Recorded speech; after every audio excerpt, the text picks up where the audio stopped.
ఐటీలో ఎంట్రీ కావాలా? Trainee software engineer గా అజా కోడింగ్ ట్యూటర్ లో 2 వీక్స్ ట్రయల్ పీరియడ్ లో వెంటనే చేరండి. Welcome to Suman TV. నేను మీ సుమంటివి నాగ్. హీరో విశాల్ అసలు అతనికి ఏమైంది? ఈ మధ్య కాలంలోనే అంటే రీసెంట్గా ఒక వీడియో కనుక మనం చూస్తే, అంటే అతని మాటల్లో కానీ నడకలో కానివ్వండి, జనరల్గా మనం చూస్తే ఒక టీవీ కనిపిస్తుంది, ఒక స్టైల్ కనిపిస్తుంది.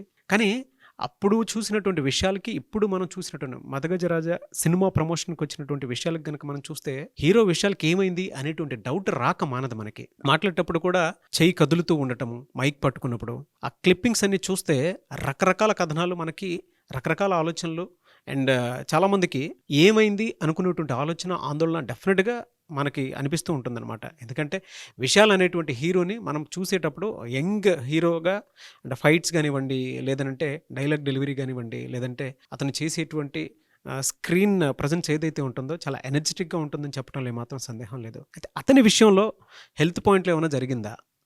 ఏమైంది? సో ప్రతి ఒక్కరికి ఉండేటువంటి పెద్ద క్వశ్చన్ మార్క్. ఈరోజు మనతో పాటు అలగిరి రవీంద్రనాథ్ గారు ఉన్నారు. సో ఏం జరిగింది అనేది అది వారి మాటలో తెలుసుకుందాం. Hello sir. హాయ్ అండి నాగరాజ్ గారు. సరే, ఈ మధ్య కాలంలోనే అంటే ఒక సినిమా ప్రమోషన్కి హీరో విశాల్ గారు రావటం జరిగింది. రకరకాల కథనాలు అయితే మనం చూస్తూ ఉన్నాము. ఆయన డ్యాన్సులు కానివ్వండి, ఫైట్స్ కానివ్వండి, ఎంత ఎనర్జెటిక్గా ఉంటాయనంటే, నేను పందెంకోడి సినిమా దగ్గర నుంచి జనరల్గా చూస్తూ ఉన్నాను విశాల్ గారిని. అతనిది ఒక యూనిక్ స్టైల్ కూడా ఉంటుంది. వాడు వీడు సినిమా చూసినా కూడా మనకు ఒక ఆ యూనిక్ స్టైల్ మనకు కనిపిస్తూ ఉంటుంది. సడన్గా హీరో విశాల్ని అలా చూడటం ప్రతి ఆడియన్ డైజెస్ట్ చేసుకోలేనటువంటి విషయం. ఏం జరిగింది విశాల్ గారి విషయంలో? విశాల్ ఒక మంచి విలక్షణ నటుడు. గడిచిన ఒక దశాబ్ద కాలంగా తెలుగులో కూడా, కేవలం తమిళ నటుడే కాకుండా తెలుగులో కూడా ఆయన నటించిన కొన్ని సినిమాలు ముఖ్యంగా తెలుగు ప్రేక్షకులను కూడా చాలా దగ్గరగా తీసుకున్నాయి. చాలామంది తెలియని విషయం ఏంటంటే, విశాల్ గారు తెలుగు కుటుంబానికి చెందినటువంటి తమిళ వ్యక్తి. ఈయన అసలు పేరు విశాల కృష్ణారెడ్డి. ఇతను 1977 ఆగస్ట్ 29న ఇతను చెన్నైలో జన్మించడంతో పూర్తిగా తమిళ్లో ఉన్నాడు కాబట్టి తమిళనాడు అనుకుంటారు. కానీ ఆయన యొక్క పూర్వీకులు ఆయన చాలా వరకు కూడా మన ఆంధ్ర ప్రాంతంలో నెల్లూరు సంబంధించిన వ్యక్తిగా కూడా చాలామందికి తెలుసు. వీళ్ళ బ్రదర్ విక్రమ్ కృష్ణ, అతను కూడా చాలా సినిమాలకి ప్రొడ్యూస్ చేశాడు.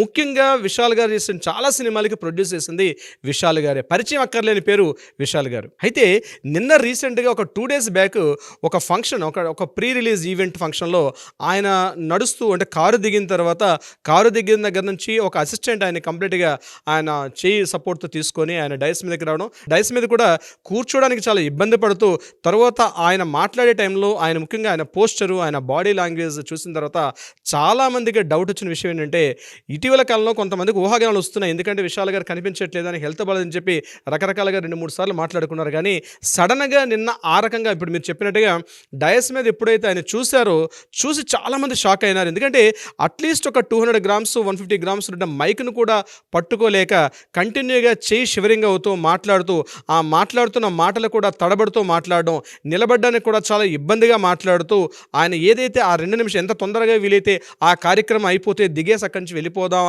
అన్నటువంటి ఆతృత ఆయనలో కనిపించింది. ఎందుకు ఈ రకమైన పరిస్థితి కారణం ఏంటని చెప్పి ఎంటైర్ సోషల్ మీడియాలో ఆయన గురించి ప్రతి ఒక్కరు కూడా మాట్లాడుకునే సిచ్యువేషన్, సంఘటన జరిగిన తర్వాత ప్రతి ఒక్కరు కూడా మాట్లాడుకుంటున్నారు.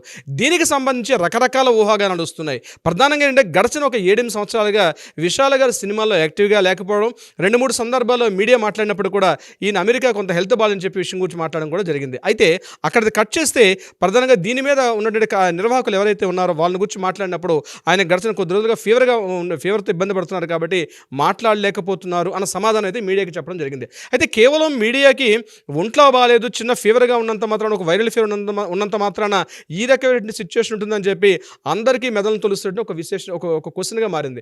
ప్రధానంగా ఏంటంటే, చాలామంది చెప్పింది ఏంటంటే, ఈయనకి పార్కిన్సన్ వ్యాధి ఉన్నట్టుగా గుర్తిస్తున్నారు. ఎందుకంటే చాలామంది సోషల్ మీడియాలో ఎక్స్వేదిగా చూసినట్లయితే ఆ బాడీ లాంగ్వేజ్, అక్కడ ఆయన ఏదైతే షివరింగ్ ఉన్నటువంటిది కేవలం పార్కిన్సన్ యొక్క సింబాలిక్, అంటే ముఖ్యంగా ఈ పార్కిన్సన్ది నాడీ సంబంధమైనటువంటి జబ్బుగా ఉంటుంది. అంటే కండరాల యొక్క వాపు కానీ, అదేవిధంగా కండరాల బలహీనత, ముఖ్యంగా నిలబడే శక్తి లేకపోవడం, ఏది చిన్న వస్తువును కూడా 100 గ్రాముల వస్తువును కూడా పైకి లేవనెత్తారంటే కంప్లీట్ కండరాల బలహీనతగా ఉన్నటువంటి ఒక డిసీజ్ మనకి పార్కిన్సన్ వ్యాధికి కనిపిస్తుంది. ఆ పోస్టర్ని చూసిన తర్వాత ఆయన ఈ వ్యాధితో బహుశా ఏమైనా బాధపడుతున్నారేమో అని చాలామంది ఎక్స్వేదిగా చాలామంది దీన్ని డౌట్ రైజ్ చేయడం కూడా జరిగింది. ఇటీవల కాలంలో మోహన్ రాజ్ అనేటువంటి ఒక నటుడు, ముఖ్యంగా మలయాళీ నటుడు, ముఖ్యంగా తెలుగు ప్రేక్షకులు కూడా చాలా దగ్గర పరిచయం. ఆయన బహుశా పాత వాళ్ళకి తెలుసు, లారీ డ్రైవర్ బాలకృష్ణ గారి సినిమాలో కూడా రాయుడు అంటే రాయుడు కాదు గుడివాడ, తప్పు గుడివాడ రాయుడు అని చెప్పి ఆయన చెప్పే డైలాగ్ అప్పట్లో చాలా సంచలనం. దాని తర్వాత అసెంబ్లీ రౌడీలో కూడా అనేక సినిమాలు యాక్ట్ చేశారు. చెప్పేసి చెప్తారు. అని చెప్తారు ఆయన. అటువంటి వ్యక్తి మోహన్ రాజు గారు జస్ట్ ఒక 4 months బ్యాక్ ఈ పార్కిన్సన్ ఇటువంటి లక్షణాలతో చనిపోవడం ముఖ్యంగా చిత్రసీమకి తీరని లోటుగా ఒక అద్భుతమైన నటుడు. మలయాళీ చిత్రసీమ అయినప్పుడు కూడా తెలుగు వాళ్ళకి ముఖ్యంగా అసెంబ్లీ రౌడీ సినిమా ద్వారా కూడా చాలా దగ్గరయ్యారు. అటువంటి లక్షణాలు ఈరోజు విశాల్లో కనిపిస్తుంటే బహుశా విశాల్ గారు కూడా అటువంటి ఏమైనా డిసీజ్తో బాధపడుతున్నారా ఏమో అని భయపడుతున్నటువంటి ఒక విషయం కూడా చాలామంది ముఖ్యంగా తెలుగు సినిమా ప్రేక్షకులు కూడా చాలా ఓన్ చేసుకున్నారు. ఆయన తీసినటువంటి పందెంకోడి సినిమా కావచ్చు, కథాకళి కావచ్చు, మీరు ఇప్పుడు స్టార్ట్లో చెప్పినట్టు వాడేవీడు ఒక మెల్లకన్నట్టుగా యాక్ట్ చేసిన విధానం, ముఖ్యంగా ఒక విలక్షణ నటుడు అంటే రొటీన్గా ఉన్నటువంటి ఒకే మాస్ ఫాలోయింగ్ సినిమాలు కాకుండా ప్రతి సినిమాకు కూడా ఒక విక్రమ్ గారు లాగా తను కూడా ఒక ప్రత్యేకతను చూపించు, ఒక కమల్ హాసన్ అదేవిధంగా ఒక విక్రమ్ గారు ఆ ఇద్దరు పరకను కూడా తను కూడా విలక్షణ నటన చేయాలని చెప్పి తప్పించినటువంటి వ్యక్తిగా మనకి విశాల్ గారు కూడా గుర్తుండిపోతారు. ఆయన వాడేవీడు సినిమాలో ఆయన మెల్లకన్ను ఒక నటుడిగా యాక్ట్ చేసిన సినిమా చాలా మంది గుర్తుంటుంది. అయితే ఆ సినిమా యొక్క షూటింగ్ సందర్భంలో ఆయన చాలా గంటల సేపు తన ఐబాల్స్ని తన పక్కన పెట్టి ఒక మెల్లకన్నుడిగా యాక్ట్ చేయడం అనేది దీని చాలా వరకు కారణం ఏంది. ఆ తర్వాత ఆయన కంప్లీట్గా కనిపించడం మానేశారు. కాబట్టి బహుశా ఏమైనా ఆ వ్యాధి వల్ల అంటే అక్కడ నుంచి ఆయనకి స్టార్ట్ అయిందని చెప్పి చాలా మంది కూడా ఊహాగానాలు చాలా మంది రేకెత్తించారు. ప్రధానంగా ఈయన చాలా ఎఫెక్ట్ అయ్యానని చెప్పేసి కూడా చాలా సందర్భాల్లో ఆయన చాలా మీడియా కథనాల్లో కూడా ఇవ్వటం జరిగింది. అవునండి, నాగరాజు గారు మాటని చెప్పడం జరిగింది. మదగజరాజు సినిమా గురించి మనకు 2 నిమిషాలు మాట్లాడుకుందాం నాగరాజు గారు. ఈ సినిమా ఈ రిలీజ్ ఈవెంట్ ఇందుకు ఒక సినిమా గురించి మాట్లాడుకోవాలంటే కొంత ఇంట్రెస్టింగ్ స్టోరీ ఉంది. కాబట్టి నేను ఒక రెండు విషయాలు మీతో అందులో చెప్పే ప్రయత్నం కూడా చేస్తాను. ఈ మదగజరాజు సినిమా అనేది 2012లో జెమినీ స్టూడియో అంటే జెమినీ మూవీస్ వాళ్ళు దీన్ని మొదటగా స్టార్ట్ చేయడం జరిగింది. ఆ మూవీలో ఉన్నటువంటి వాళ్ళు అంటే జెమినీ ఆ బ్యానర్ వాళ్ళు దీన్ని కథను తయారు చేశారు. చేసినప్పుడు విశాల్ గారు ఈ మూవీలో ట్రిపుల్ రోల్ పోషించడం కోసం చెప్పి ఒక స్క్రిప్ట్ రాసుకున్నారు. దాని తగ్గట్టుగా హీరోయిన్స్ని కూడా తయారు హీరోయిన్స్ని కూడా వాళ్ళు సంప్రదించడం జరిగింది.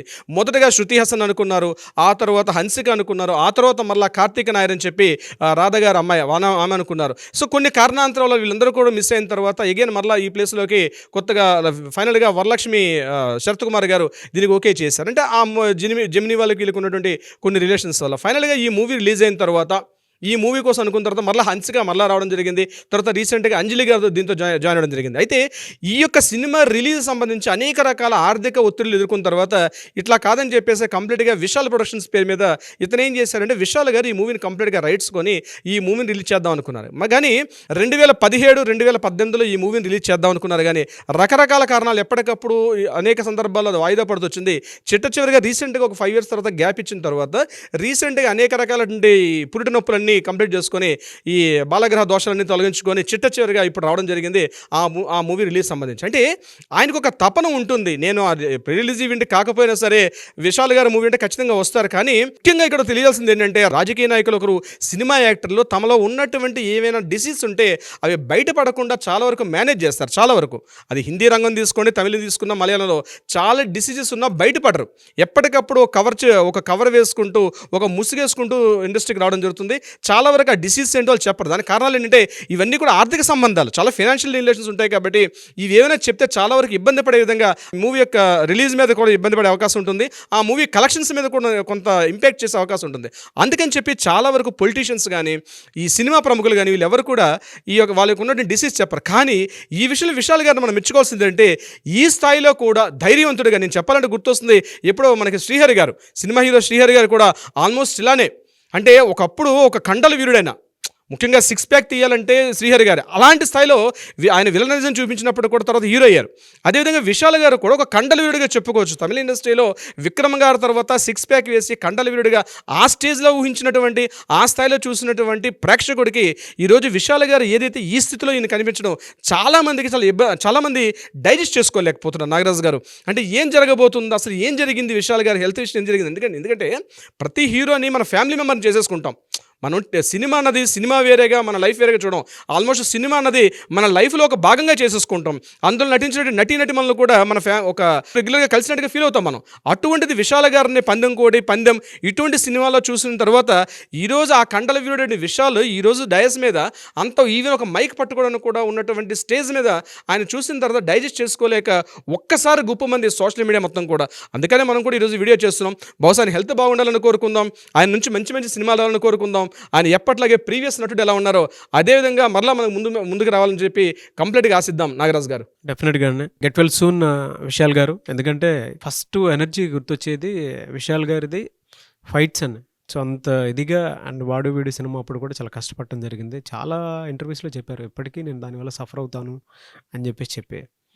అంటే నర్వ్స్‌కి సంబంధించింది కదా సార్! ఆ కంటికి సంబంధించింది కాబట్టి, ఆ ఎఫెక్ట్ ఎప్పటికైనా సరే ఉంటూనే ఉంటుందనే అనుకుంటున్నాను.